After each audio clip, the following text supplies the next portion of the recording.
My name is Gregory Peele, and I've lived in the Nahunta community for the entirety of my life, as has my family, for better than 200 years. We reside here at 189 Nahunta Farm Road.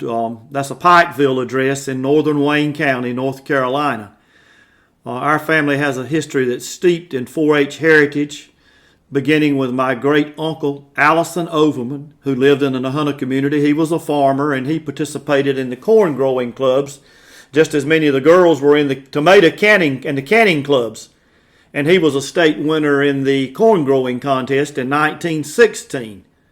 My uncle, Aaron Peele, my father's older brother, was a part of the first delegation to the National 4-H Initial Leadership Conference in Washington, D.C., and he would meet his prospective wife there, Winnie Provost, from Jeanerette, Louisiana. So another one of many marriages that was kindled in 4-H club work. My father started his 4-H club work in the early 1930s, and it was 4-H club work that brought him and my mother together.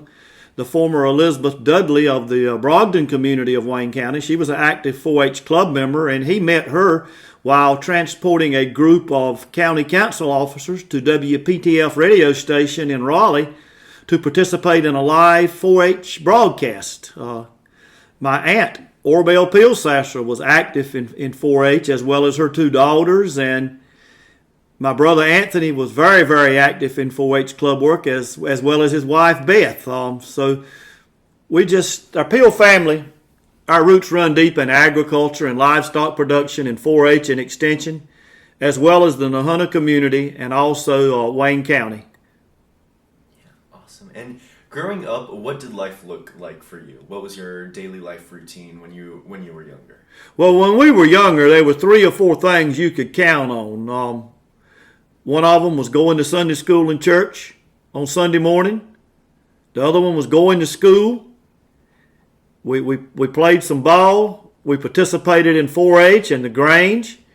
And but we had responsibility. We had projects. We had responsibility. We had things that we had to do each day that we had to take care of. So that naturally led us to get into 4-H, because the type of things that we were doing here on the farm with the tobacco, the corn and the cotton and the pigs and the garden and that sort of stuff lent itself to 4-H projects. So it was just a natural inclination for my brother and myself to enter into 4-H as early as what we could. When we became members, you could only start at 9 years of age. So I was a member from the time I was 9 until I was 19. And when I first started meeting, they had already taken the clubs out of the school. But my brother, for the first 2 or 3 years that he was a member, the community clubs actually were meeting in school. So explain your time in the 4-H program, and what were your main project areas that you focused on? Well, early on, my father wanted to get us out in front of the people and give us the opportunity to learn how to, I guess, not have stage fright. So we participated when I was 9 years old and my brother 11. We participated in the local talent contest, and we did that for 3 consecutive years, and we're very fortunate and were able to go on to the district competition, and we really enjoyed that. And then we kind of graduated to presentations or demonstrations. We did one in cotton and one in tobacco and one in livestock conservation, and they were all very learning experiences, and we had tremendous help from our local extension agents, Mr. Bill Lamb and Mr. Tommy S. Godwin. We had a very close association with them, as well as with our local 4-H agents, Mr. D.E. White, Mr. Earl Davenport, and Miss Sarah Jones. But we always had a large garden here at the house, nearly an acre of garden, so it was only natural that I would be very active in the garden project as well as the swine project, because our family has been raising pigs here for over 100 years. We raise purebred animals, so we quite naturally participated in that. We mowed a lot of grass and trimmed a lot of shrubbery, so we took part in home grounds beautification. It was just kind of a natural thing that the things that we were doing coincide and paralleled with the 4-H program. So it allowed us to be able to do it without a lot of extra work. It was just some record keeping, but we were only recording the things that we were already doing. Yeah, absolutely. And what clubs were you in 4-H, and were you ever in an officer position? Well, our club was the Nahunta Pioneers, but they also had a second club here in Nahunta also, the Nahunta Eagles here in Wayne County. So we had a very active community in regards to 4-H, and I was very active in the 4-H County Council, and I was president of our local club as well as of the 4-H County Council. I never ran for district or state office, but always went to 4-H Club Congress in July at NC State University. We were housed on NC State and stayed in one of the dormitories, and at that time we would meet in William Real Ninnell's Coliseum. So it was a good opportunity to meet new people and to make new friends, and while there participate in statewide competition. So a really good learning experience. We went to the local pig shows. It used to be called the Wayne County Fat Stock Show instead of the Spring Livestock Show and Sale. And for those that wouldn't know, when it first originated before the buildings that are now housing the Wayne Regional Fair, the fair was held for the first 3 or 4 years out at Seymour Johnson Air Force Base, which had been closed temporarily after the war. So the livestock show and sale was held in one of those hangars in the early years, but that was before I came on the scene. But it just tells you a lot of the things that were going on. 4-H was really, I guess, at its zenith then, because such a large percentage of the youth either lived on farms or worked on farms during the summer. So the majority of the people were related through agriculture. And what was your perception of the 4-H program at the time? What was its main focus, and how do you think it benefited you the most throughout your childhood? Well, I think for me, first of all, it was fun because they made it interesting. We had good mentors and good leaders, but they really kept it upbeat, and we had to work, but they let us have fun as well. We had the opportunity to make new people and build new relationships, friendships that have lasted for the entirety of my life. And we also, it taught us responsibility. It taught us about the value of record keeping. It taught us about accepting responsibility for our decisions, and sometimes the repercussions of bad decisions teach you just as much as the success of good decisions. And so that's one of the things I think 4-H helped me to grow, and my family and the folks that I was in our club and the ones that I knew across Wayne County and across North Carolina that I came to know.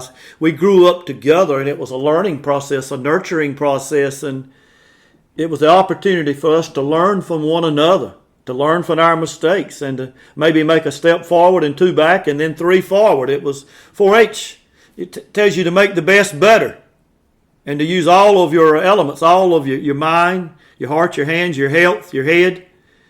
We were privileged to have been brought up in an era when people just genuinely cared about one another, and we looked out for one another, and we didn't have to keep our doors locked, and we'd leave the keys in our automobiles, and we just did a lot of visiting and spent a lot of time in other people's houses. What impact do you think 4-H has had on Wayne County? Well, I think you can look across to Wayne County now, and many of the people that are at the forefront of the agricultural organizations that are leading many of the outstanding farming operations, which most of them have livestock incorporated into those family businesses. Many of them came up with a background in 4-H. A lot of them were in 4-H when I was in 4-H, some of them prior to me, and now their children and grandchildren and great-grandchildren are a part of that operation, and I lend a lot of that to the learning that they received in 4-H. The same type of thing that they might have learned in FFA and FHA and other sorts of activities and scouting and grange and such, but they just learned the value of making decisions and of sharing and of good work ethic. And how was your family involved in 4-H? I know you touched a little bit about that, but were there any state officers in your family, district officers, and how large is 4-H as an organization in your family line? Well, I told you earlier about my great uncle having won that statewide contest in 1916. He produced 130 bushels of corn per acre without any type of commercial fertilizer. He only used stable manure. My uncle Aaron Peele then in 1927, he would have been 12 years older than my brother. My father Olin Peele. He was born in 1908, Aaron was, and he was the state winner in the Pig Project in 1927, which afforded him the opportunity to attend the first National 4-H Leadership Conference in Washington, D.C., and there he met his wife. So it's just another one of those situations. But he also was a part of the first 4-H Honor Club. He was one of the first 7 inductees in 1931, along with my cousin Edmund Aycock, who also lived here in the Nahunta community, and he would be a leader in agriculture in across the state. He would be the chairman of the Wake County Commissioners. He was into banking. He and his wife met through 4-H, and she was one of the pioneers of the Research Triangle in the 50s. So 4-H had a lot to do with shaping their lives.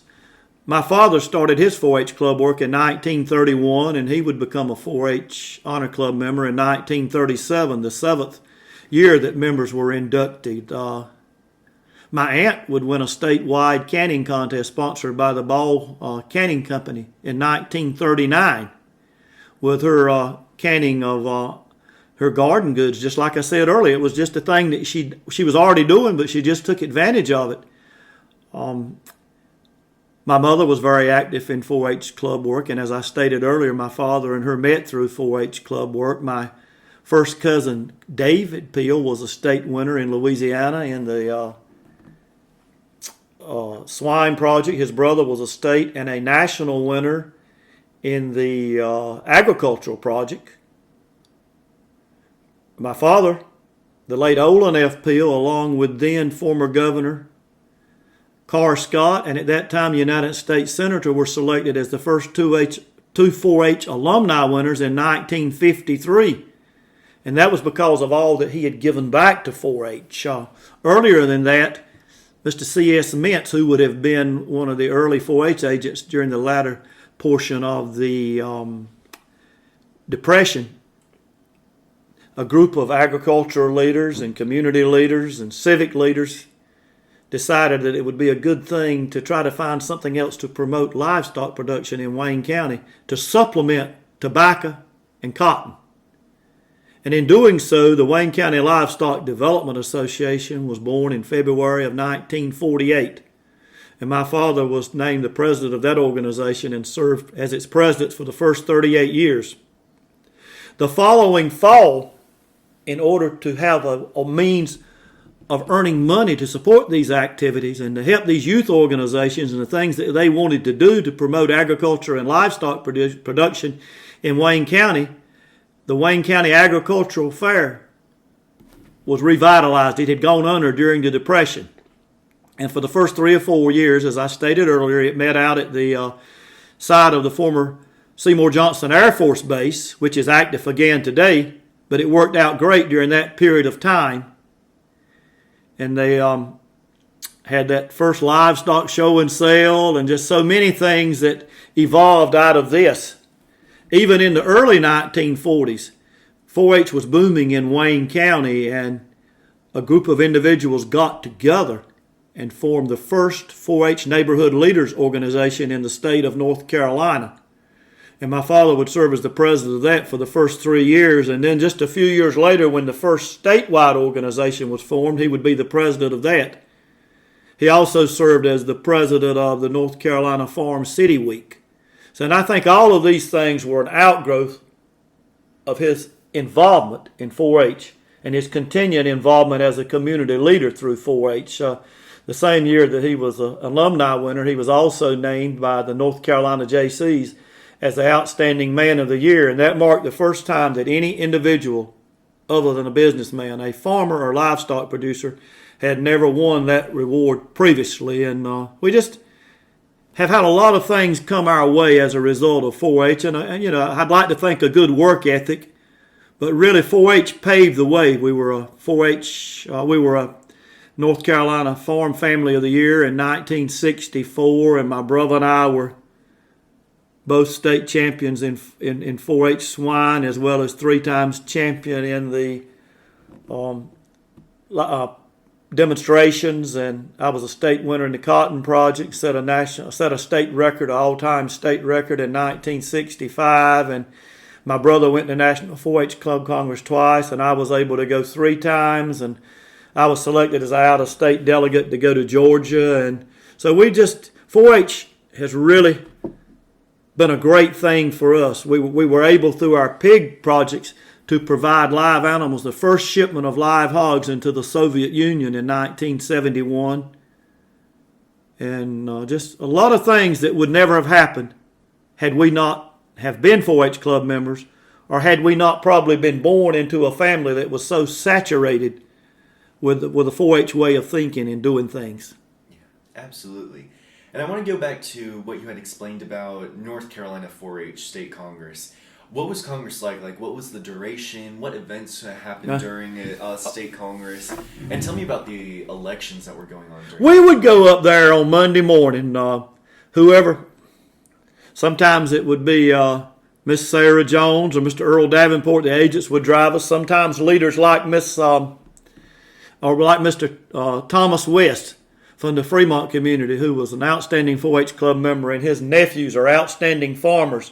Brad and Craig here in the Fremont community today, another legacy of what 4-H has provided, in addition to his younger brother Jerry.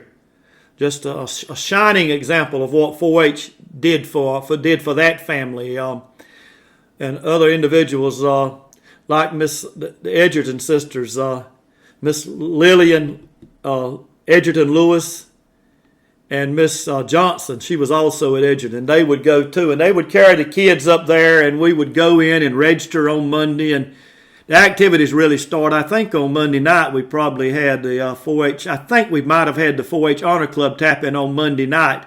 And the other 4-H Honor Club members across the state would come and meet, and they would perform a ceremony, and they'd have a candle lighting ceremony. But we would have an assembly each evening. We would, the state 4-H director or the previous year's officers would preside, and we'd have some type of program, some type of speaker.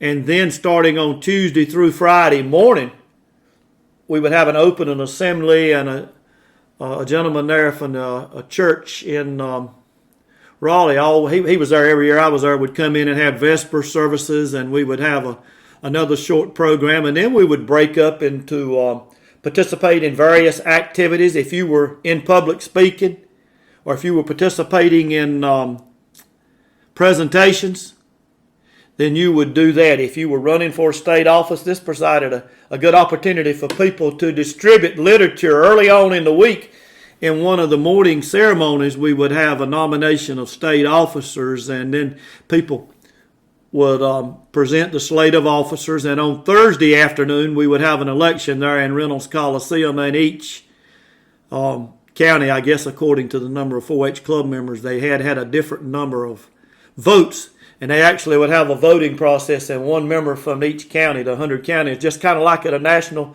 convention, would go up to the microphone and announce who their county was voting for the different offices. And we elected Laura Pippin, who was a Fremont member, was the same age I was. She was elected the year, probably when I was about 17 or 18, she was elected a state officer at that time, and that was exciting for us.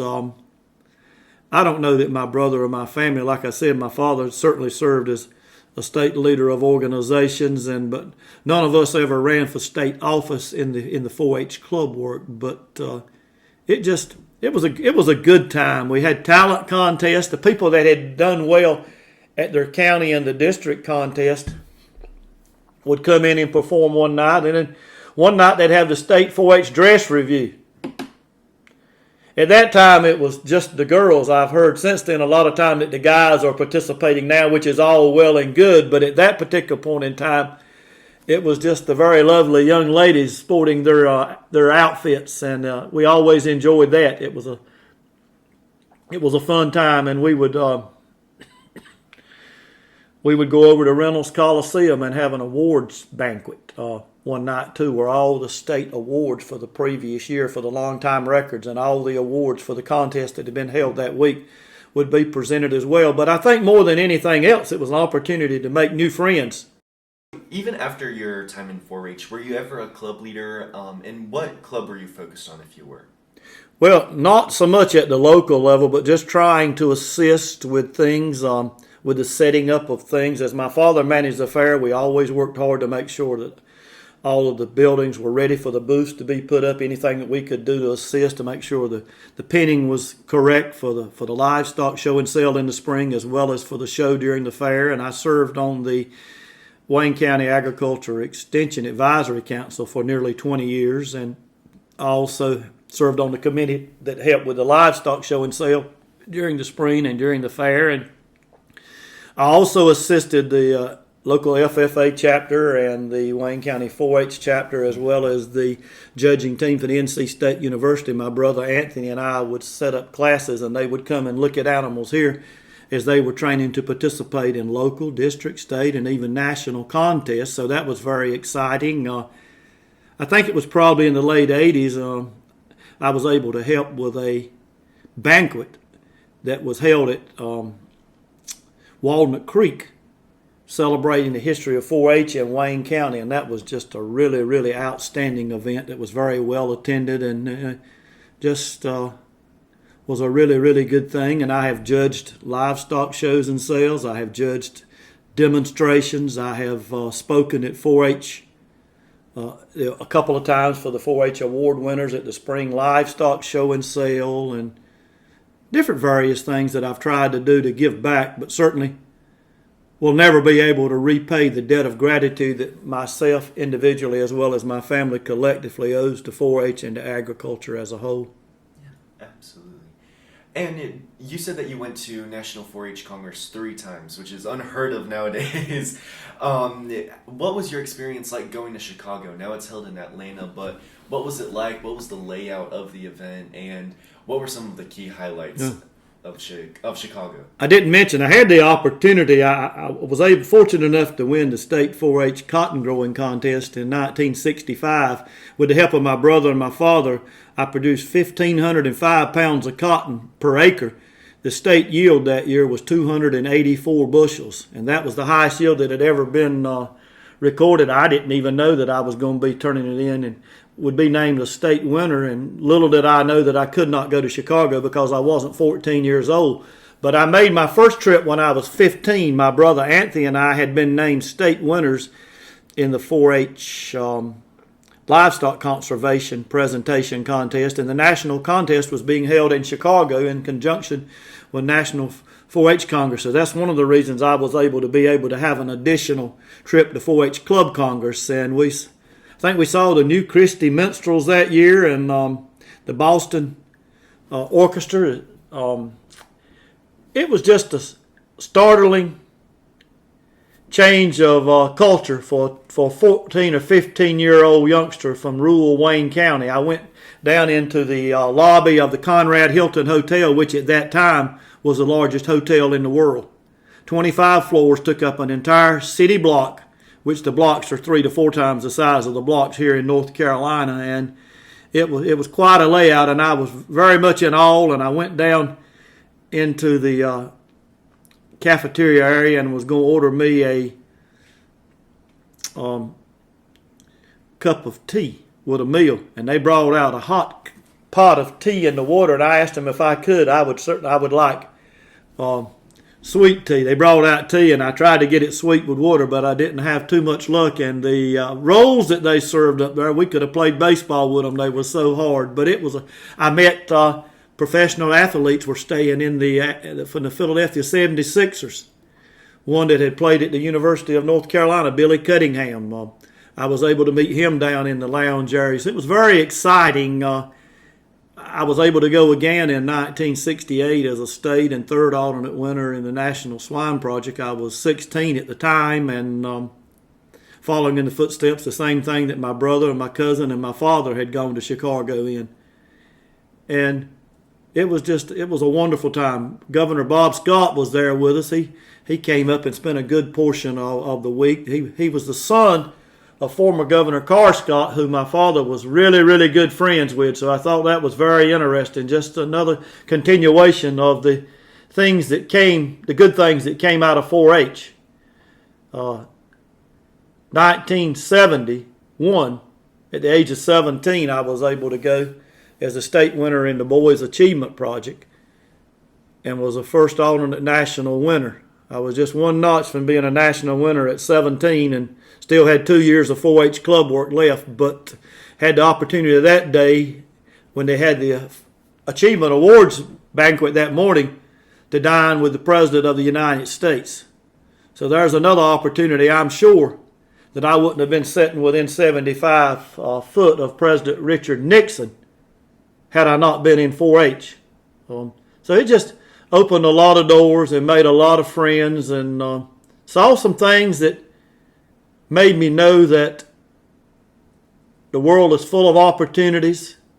It's there for it's about doing the best that you can, as 4-H says, as we strive to make the best better. It's about learning from your mistakes. It's about knowing that you can't always win, but it's about becoming involved and meeting new people and sitting down and have meaningful conversations and learning that lots of times just because two people disagree makes neither one wrong, and often, more often than not, somewhere in between is where the truth lies, and sometimes both parties could be wrong. But 4-H has allowed me the opportunity to grow, both mentally and physically and spiritually, and it's just been a great experience and one that has been a pivotal part of the Peele family, and as I have seen it progress, a part of progress in this community in Wayne County and eastern North Carolina as a whole in my lifetime.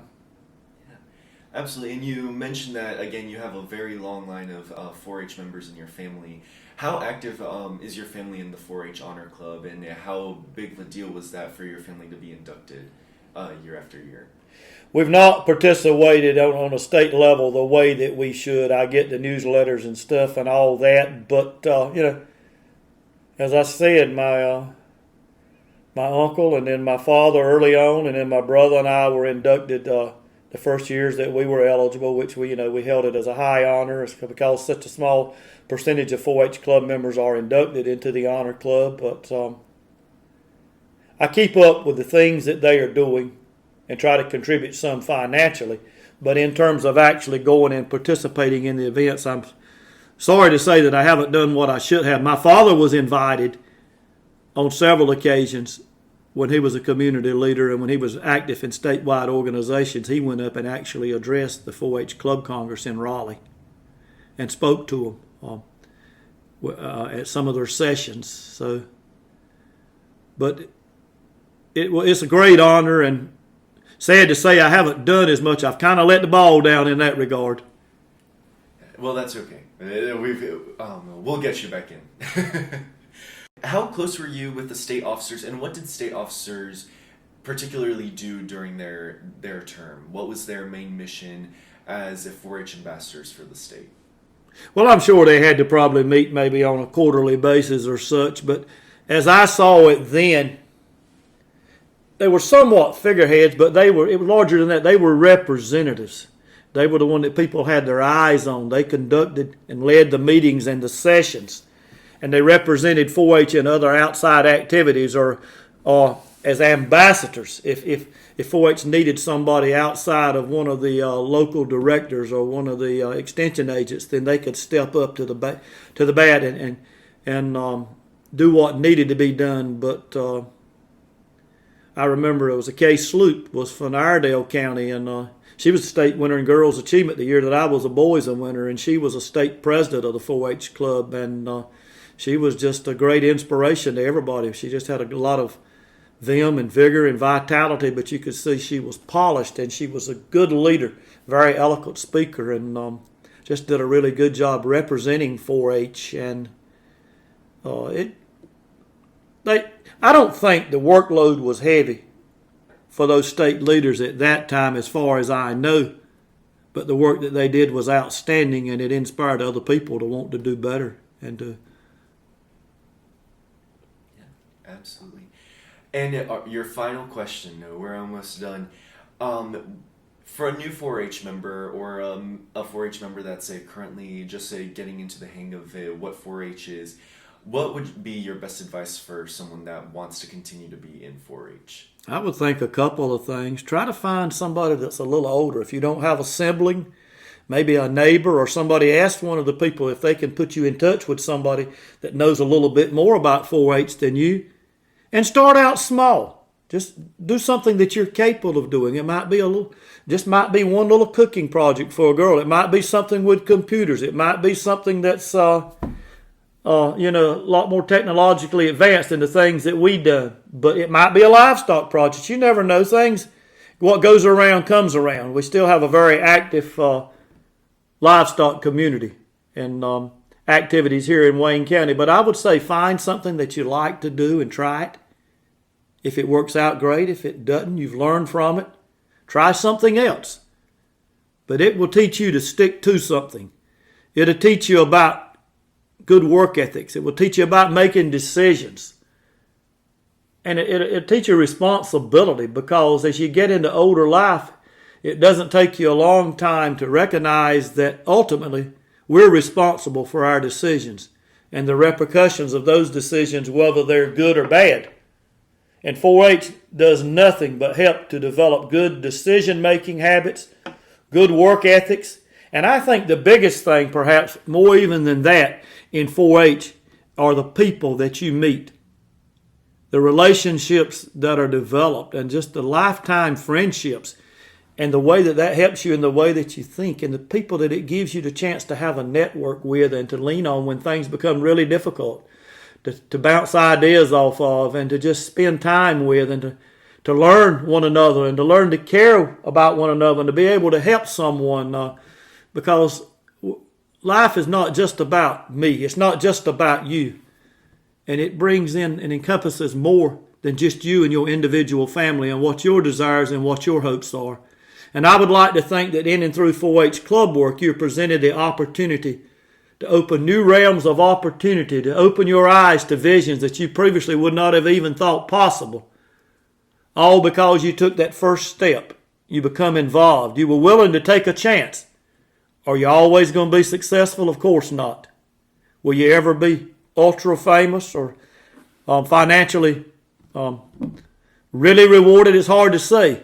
But I can guarantee you, if you put forth the worth and you meet 4-H halfway, it will reward you with a lifetime of fun and fellowship and a wealth of knowledge.